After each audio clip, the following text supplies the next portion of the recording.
Ma'am, step away from the vehicle. I'm loading my own car. What's the issue? Show me your identification. My hands are visible. What am I suspected of? Don't argue with me. Step back, now. I'm complying. I'm asking a lawful question. Turn around. Place your hands behind your back. The afternoon begins without urgency. Angela Morris moves through the outdoor mall in La Jolla the way she has hundreds of times before. Steady, unremarkable, invisible. She carries shopping bags from 2 home stores, pauses to answer a text, then reaches her black Mercedes and opens the trunk. The car unlocks at the press of a button. Nothing about the moment signals trouble. She places the bags inside carefully, aligning them so they won't slide during the drive home. Around her, weekend traffic drifts through the parking lot. Couples talk. A child laughs. A security camera mounted to a light pole tracks motion automatically, indifferent to context. Angela is 52. She dresses simply, jeans, flats, a blazer she grabbed on the way out of the house. She has spent decades moving through tense rooms without raising her voice, learning that calm is often the most powerful response. That instinct stays with her now, even as she hears footsteps behind her. "Ma'am, step away from the vehicle." She turns. A uniformed San Diego police officer stands several feet back. His hand rests on his duty weapon, not drawn but not relaxed either. His posture signals authority before he speaks again. "I need you to step away from the car and show me some identification." Angela keeps her hands visible. One still holds the key fob. "Is there a problem, officer?" "I'm responding to a suspicious person call." The phrase lands heavily. Suspicious how? She wonders, but she already knows the answer won't be specific. She looks around instinctively, noticing a woman slow her walk and glance back, curiosity edging into concern. "I'm loading my own vehicle," Angela says. What suspicious behavior was reported? The officer, Mark Reynolds, does not answer the question. He shifts his stance instead, feet widening slightly, voice tightening. "I need to see your ID." Angela recognizes the moment immediately. This is no longer casual conversation. This is a detention. Her mind runs through the checklist automatically. Reasonable suspicion, articulable facts, scope of authority. None of it is present. "What crime am I suspected of committing?" she asks. Reynolds' jaw sets. "Ma'am, don't make this difficult." "I'm not," Angela replies. "I'm asking a lawful question." The parking lot feels quieter now, as if sound is pulled back to watch. Another phone comes up. The security camera continues to record, indifferent but thorough. Reynolds takes a step closer. "Step away from the vehicle." Angela inhales once.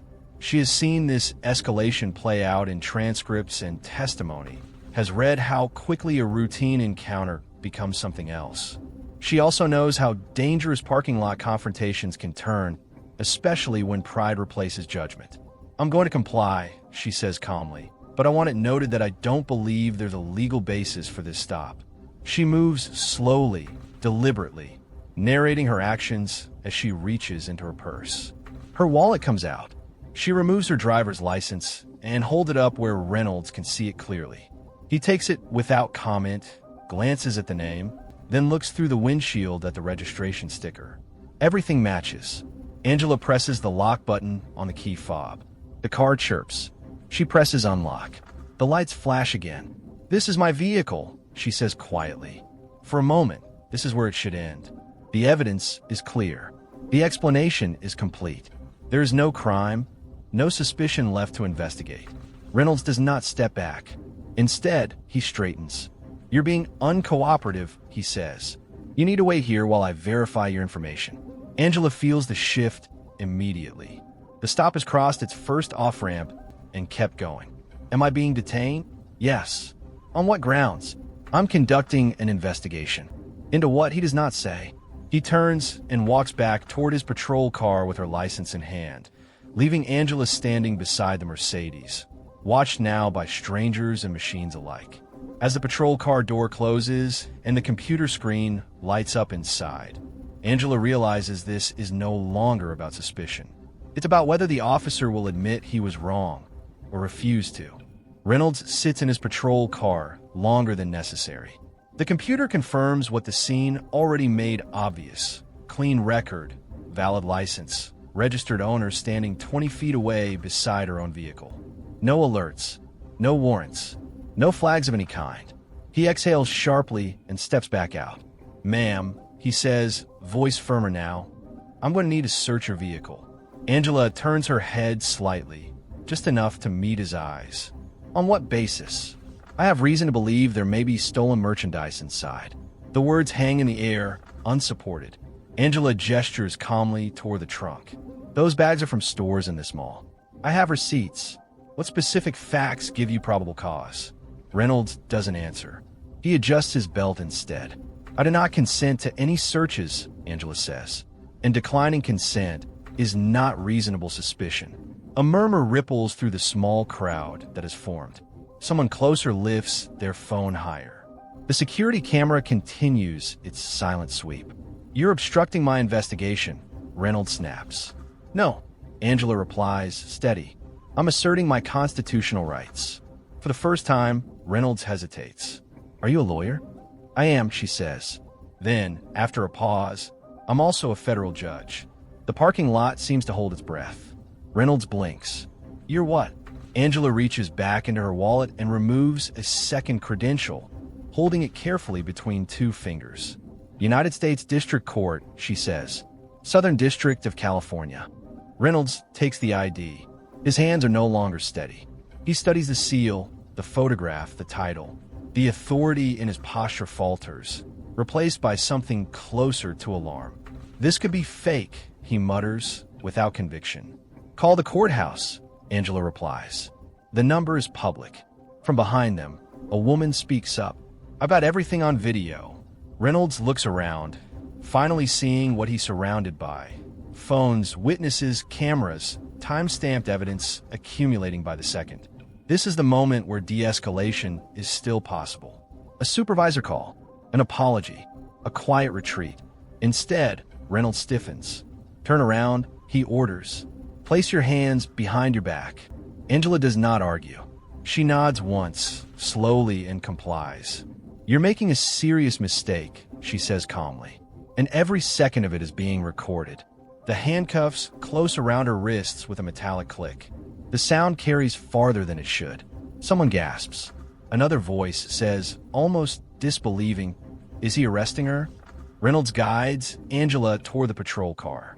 She walks without resistance, head upright, expression controlled. As the back door closes and locks, the reality of what's happened settles in. This is no longer a misunderstanding. It's an arrest that cannot be undone. The drive to the station is quiet. 11 minutes of streetlights and windshield reflections pass without a word exchanged. Angela sits upright in the back seat, hands cuffed, eyes forward. The smell of disinfectant and old coffee lingers in the air. Her mind is already cataloging timestamps, camera angles, witness positions. The damage has been done, but the record is still being written. Inside the station, the rhythm is routine. Phones ring. Keyboards click.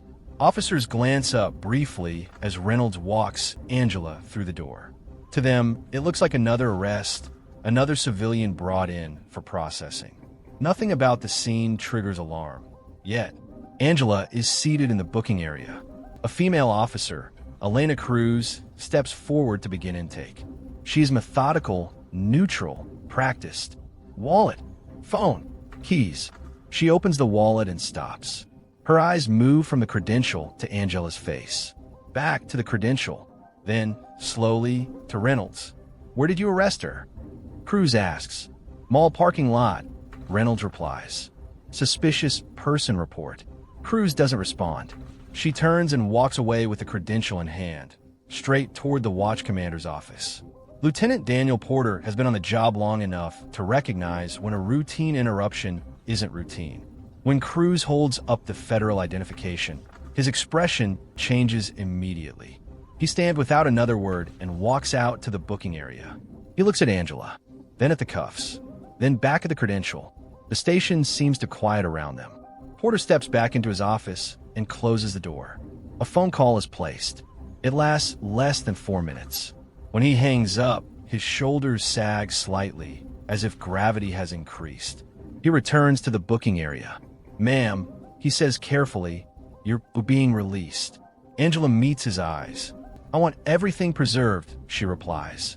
"All body cam footage, dash cam, security footage, the initial call report, written statements. Tonight." Porter nods. There is no hesitation now. He understands exactly what this is and what it will become. The cuffs are removed. Angela's belongings are returned. An apology is offered, then another. She listens without comment. By the time she leaves the station, escorted out by command staff, the internal response has already begun. Supervisors are alerted.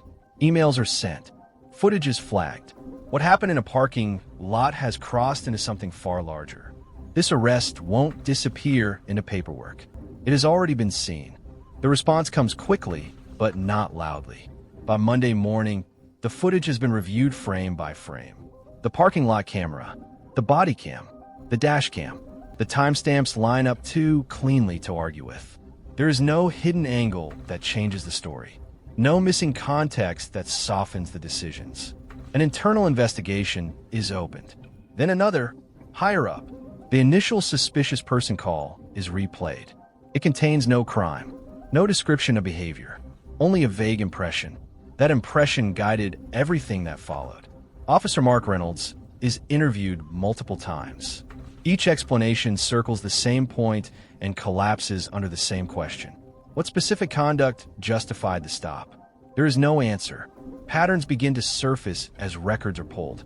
Prior stops, prior searches, disparities that were never connected because no one had been forced to look closely enough.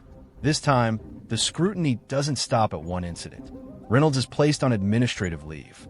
Weeks later, his termination is finalized. The letter is precise. Unlawful detention, unlawful arrest, violation of policy, conduct unbecoming. His appeal does not survive the video. The city's legal department reviews the case next. They don't debate strategy for long. The evidence leaves little room. Settlement discussions begin quietly, before trial calendars are ever set. The amount is substantial. The terms are firm. Angela accepts, then redirects the money away from herself. Civil rights groups, legal advocacy organizations, training initiatives. She makes only one public statement. This wasn't unique, she says. It was just documented. The department enters federal oversight soon after. Policy changes follow. Training mandates, data audits, monitoring that will last for years. None of it feels celebratory. None of it erases the arrest, the handcuffs, the hours lost to a mistake that never needed to happen. Angela returns to the bench. She presides over cases involving the same system that failed her. Colleagues say she listens differently now. Not colder, sharper. The footage remains online. Still watched. Still shared. Still uncomfortable. This case had footage. It had witnesses. It had documentation. Most people don't. If this story made you pause, reflect, or recognize something familiar, share it. Ask yourself what accountability should really look like when no one important is watching.